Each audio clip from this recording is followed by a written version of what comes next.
UP police के training को लेके बहुत कन्फ्यूजन चल रहा था क्योंकि अभी तक इतना कैपेसिटी थी नहीं यूपी में ट्रेनिंग की। लेकिन इस बारी लगभग 60,244 वैकेंसी थी, तो कन्फ्यूजन तो होना लाजमी है कि किस जगह ट्रेनिंग होगा। मतलब ऐसा तो नहीं कि यूपी से बाहर जाना पड़ेगा, क्योंकि जो 2018 वाली वैकेंसी थी उसमें अदर स्टेट में भी जाना पड़ गया था और हालत ख़राब हो गई थी। मतलब सीआईएसएफ के ट्रेनिंग सेंटर तक में यूपी पुलिस के कैंडिडेट ट्रेनिंग किए थे। अब बाहर मतलब सेंट्रल फोर्सेस के ट्रेनिंग सेंटर का कंडीशन क्या होगा आप समझ ही सकते हो। मतलब वो आपसे ऐसा ट्रेनिंग कराएंगे कि ये मान के चलो कि जैसे आप जो बीएसएफ है या फिर सीआरपीएफ है उस लेवल की ट्रेनिंग आपकी हो जाती। मतलब उसमें हालत ख़राब हो जाती। और इस बार ये भी आप सुन रहे हो कि 9 महीने की ट्रेनिंग होगी, यानी कि जेटीसी 1 महीने की होगी, उसके बाद 9 महीने ट्रेनिंग होगा। तो इस बार ट्रेनिंग टाइम काफ़ी बढ़ने वाला है। तो उससे रिलेटेड एक नोटिस आया है। वो नोटिस 21 तारीख को ही आया है। मैं थोड़ा बिजी था क्योंकि आपको पता है मैं लखनऊ गया था सरकारी काम से। तो मैं सोचा कि इस चीज़ को लेके क्लियर कर दूं कि ये सारी चीज़ें क्या हैं।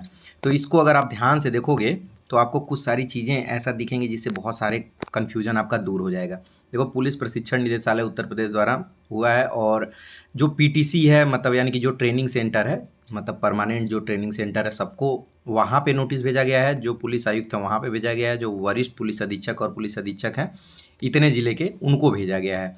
उसके साथ साथ जो पीएसी के मतलब सेना नायक हैं, मतलब जो अलग अलग वाहिनियों के सेना नायक हैं, उन सभी को भेजा गया है।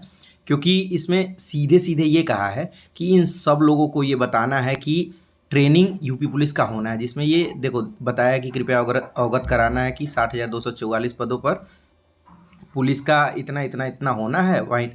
और वाहिनियों में रिक्रूट आरक्षी नागरिक पुलिस का आवंटन किया जाना प्रस्तावित है। ठीक। अतः अनुरोध है कि रिक्रूट आरक्षी नागरिक पुलिस के आधारभूत प्रशिक्षण कराए जाने के संबंध में यहाँ पे कितने जो शस्त्र हैं और एम्यूनिशन है उसकी उपलब्धता है, और जो डीपी शस्त्र है या सर्विस शस्त्र है और जो एम्यूनिशन है उनकी उपलब्धता से रिलेटेड जानकारी मांगी है। मतलब जब उतने लोग ट्रेनिंग करेंगे तो आपको पता है कि फायरिंग से रिलेटेड सारे उपकरण होने चाहिए। तो काफ़ी दिन हो गया ट्रेनिंग हुए, तो ये सारी चीज़ें पूछना पड़ेगा ना। जैसे आप लोगों ने देखा होगा नोटिस जारी करके ये पूछा गया था कि लंबाई नापने वाले कितने उपकरण ठीक हैं या नहीं है।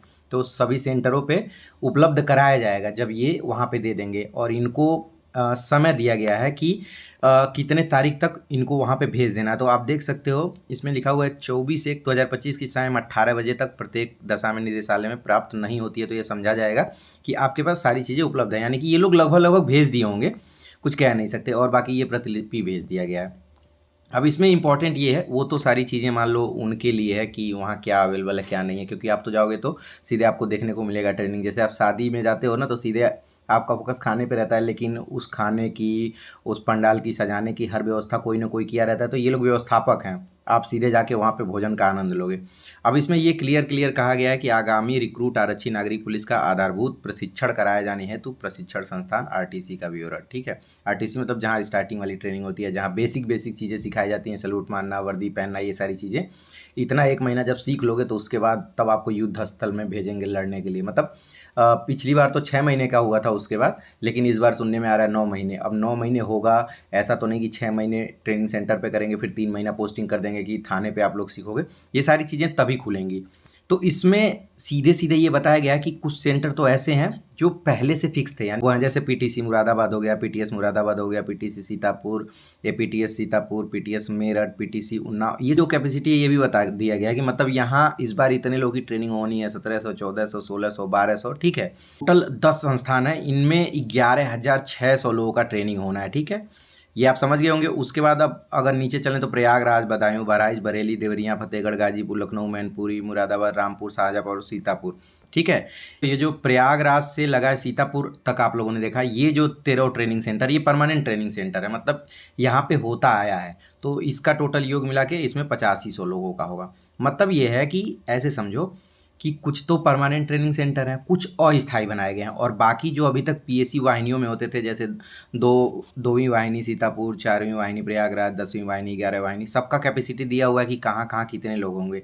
ये भी 17 पीएसी सेंटर है। मतलब पहले आपको पता होगा कि इसके पहले पीएसी सेंटरों में होता था ट्रेनिंग, जो स्टार्टिंग वाली होती थी जिसको जेटीसी कहते हैं। ठीक है।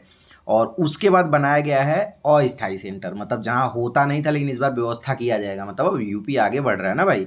तो देखो इसमें बुलंदशहर, बस्ती, चित्रकूट, एटा, इटावा, फतेहगढ़, फिरोजाबाद, गाजियाबाद, गोंडा, गोरखपुर, गौतम बुद्ध नगर, हमीरपुर, हरदोई, कौशाम्बी, ललितपुर, ये सारे चीज़ मिला के मतलब सभी जगहों को मिला के लगभग 62 अस्थायी जनपदीय आरटीसी सेंटर बनाए गए, जिसमें 25,100 लोगों का ट्रेनिंग होना है।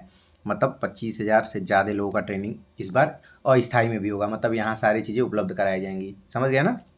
उसके बाद कुछ ऐसे अस्थायी पीएसी वाहिनियाँ भी हैं जिन्हें इस बार बनाया जाएगा ट्रेनिंग के लिए।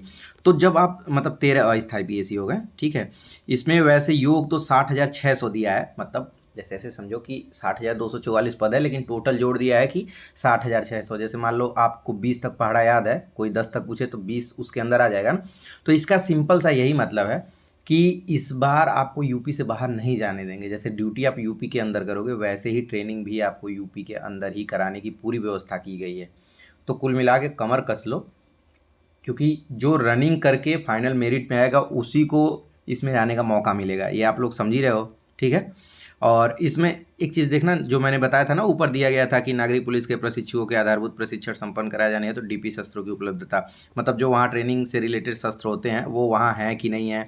फिर जो फायरिंग परीक्षा उसमें वो होता है ना, फायरिंग कराया जाता है, उसमें जो सर्विस शस्त्र हैं उसकी उपलब्धता है कि नहीं है। ये सारे एक फॉर्मेट पे, मतलब जो जैसे एम्यूनिशन है, ये सारे फॉर्मेट उपलब्ध करा दिए गए हैं कि इसी फॉर्मेट पे बताना है कि हमारे ट्रेनिंग सेंटर में इतना अवेलेबल है। अगर नहीं भेजते हैं तो मान लिया जाएगा कि अवेलेबल नहीं है। जहाँ कम होगा कैंडिडेट के हिसाब से, जो प्रस्तावित क्षमता है उसके हिसाब से वहाँ उपलब्ध कराया जाएगा। मतलब सरकार खर्चा कर रही है भाई, आपसे पैसा ले रही है। तो सिंपल सा मतलब ये है कि ट्रेनिंग से रिलेटेड कार्यक्रम चल रहा है, इधर रनिंग से रिलेटेड कार्यक्रम चल रहा है, रनिंग होते ही उधर सब लोग ट्रेनिंग की तैयारियां कर रहे हैं। मतलब पूरा माहौल आपके लिए सेट है, आपका काम है रनिंग करना, ठीक। तो धीरे धीरे ये सारे नोटिस वैसे पब्लिकली आ ही जाते हैं, आपको पता है, क्योंकि वैसे तो ये जारी किए जाते हैं अलग अलग विभागों के लिए, अंदरूनी वाले होते हैं। जैसे एक तो होता है कि जो कैंडिडेट के लिए भर्ती बोर्ड अपने साइट पे देती है, और एक ये वाले हैं जो विभाग से विभाग जाते हैं, बट हमारे आपके जैसे लोग ड्यूटी करते हैं तो सारी चीज़ें सामने आ जाती हैं। और ये बहुत बेहतर है कि आप लोगों को चीज़ें क्लियर हो जाएं। तो आप समझ गए होगे ना कि मेन मतलब क्या है। आपका काम है रनिंग करना, बाकी जिसका नसीब होगा 60,244 में नाम आएगा। आपको पता है वैसे लगभग 2.5 गुना कहा गया था, लेकिन लगभग 2.89 गुना बच्चे आए हुए हैं।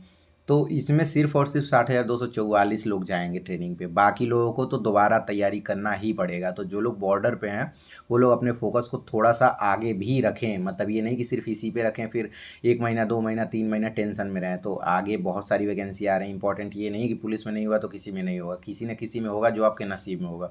बाकी सब लोग रेलवे ग्रुप डी की भर्ती के लिए फॉर्म भर ही दिए होंगे, और नहीं भरे होंगे तो आप लोग अपना सर्टिफिकेट बनवा के और फॉर्म भर देना, क्योंकि कोई भी नौकरी ख़राब नहीं होती है। ख़राब तब होगी जब आप वो ज्वाइन कर लोगे, तब आपको लगेगा इसमें ये ख़राब है वो ख़राब है।